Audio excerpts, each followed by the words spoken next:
संभल में जुमा की नमाज के दौरान शांति व्यवस्था के लिए भारी पुलिस बल हुआ तैनात। दरअसल उत्तर प्रदेश संभल जामा मस्जिद के हरिहर मंदिर होने वो उसके लिए सर्वे की जानकारी के बाद लोगों में रोष फैल गया था।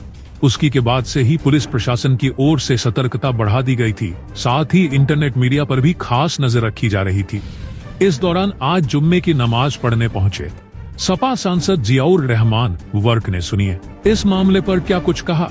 नमाज तो शांतिपूर्ण भी होनी चाहिए। नमाज के अंदर कोई कुछ गलत नहीं होता। हमेशा नमाज को सुकून के साथ ही पढ़ा जाता है। लेकिन ये पुलिस प्रशासन की अपनी सोच है, क्यों इतनी लंबी ये तैयारी की गई है। और हमने नमाज अदा की है, सुकून के साथ अदा की है और हमेशा से करते हैं। कोई नई बात थोड़ी है। दुआ की जाती है, खुतबा होता है, सलाम पढ़ा जाता है।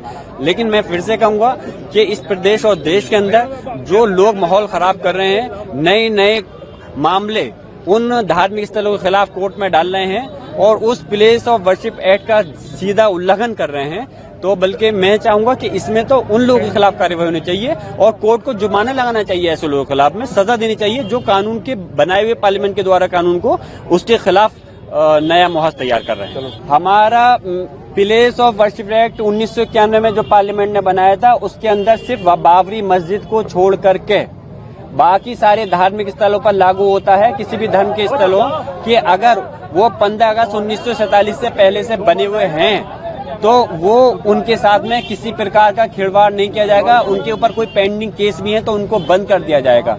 लेकिन यहाँ तो नए नए केस डाल करके उस केस की संविधान की धज्जियां उड़ाई जा रही हैं। मैं इसके खिलाफ हूँ, इसकी मुखालफत में हूँ मैं, और हम कानूनी लड़ाई इसके खिलाफ लड़ेंगे। संभल में जो हमने एप्लीकेशन दायर की है वो एएसआई सर्वे की नहीं, वो एडवोकेट कमीशन की सर्वे की है, जिसको 19 नवंबर को माननीय सिविल जज सीनियर डिवीजन साहब ने अलाउ कर दिया था।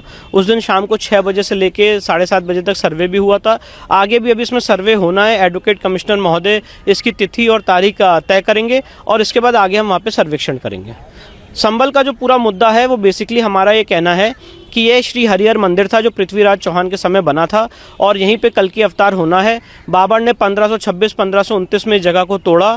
ये बात बाबरनामा में भी मेंशन्ड है, जिसका बेवरेजेस ने ट्रांसलेशन किया है। आईने अकबरी के पेज नंबर 281 पे लिखा हुआ है कि यहाँ पे हरिहर मंदिर था और यहाँ पे कल की अवतार होना है।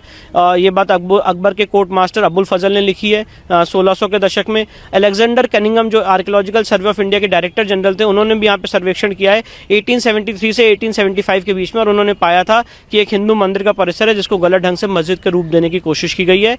और उसके बाद एएसआई ने इस मॉन्यूमेंट को 1920 में नोटिफाई कर दिया था एएसआई एक्ट 1904 के तहत, और सीरियल नंबर 250 पे मॉन्यूमेंट फॉल करता है। पर सबसे बड़ी जो चौंकाने वाली बात है कि आज एएसआई वहां कब्जे में नहीं है। एएसआई प्रोटेक्टेड मॉन्यूमेंट तो है पर एएसआई वहां पे कोय कंट्रोल नहीं कर पा रही है। एएसआई वहां कब्जे में नहीं है। एएसआई ने अपना कब्जा कब खोया, ये सबसे इंपॉर्टेंट सवाल है। और हम ये चाहते हैं एएसआई एक्ट 1958 फॉलो हो शब्द बाय शब्द और एएसआई उस जगह का कब्जा ले। जो नमाज है वो भी शांतिपूर्वक तरीके से चलेगी और जनपद में शांति का माहौल है वो बरकरार रहेगा।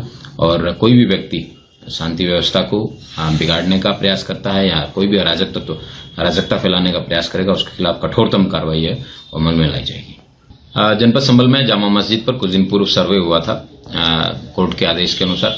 उसके बाद में थोड़ी सी कसीदगी बढ़ गई है। उसी कसीदगी को ध्यान में रखते हुए करीबन 3 दर्जन लोगों का 107-16 जो कि 126-135 बीएनएस की कार्रवाई है वो भी की गई है, जिनको भारी मुचलके से पाबंद करवाया गया है। उसके साथ साथ फुट पेट्रोलिंग जिसमें पीएसी, आरएएफ और जनपद के विभिन्न थानों की पुलिस के माध्यम से फुट पेट्रोलिंग की गई है और सभी लोगों को एक सुरक्षित माहौल का एहसास कराया गया है। उसके साथ साथ विभिन्न स्टेक होल्डर्स हैं, उनके साथ मीटिंग्स भी की गई हैं और उन सबसे आग्रह किया गया है कि अपनी अपनी जो जुमे की नमाज है वो अपनी क्षेत्र की मस्जिदों में ही पढ़ें। उसके साथ साथ जामा मस्जिद की जो मोहल्ला कमेटी है उनके साथ भी मीटिंग की गई है। उनके द्वारा भी इसमें ऐलान किया गया और बताया गया है कि सभी लोग अपने अपने थाना क्षेत्र की जो मस्जिद है उन्हीं में नमाज को पढ़ें।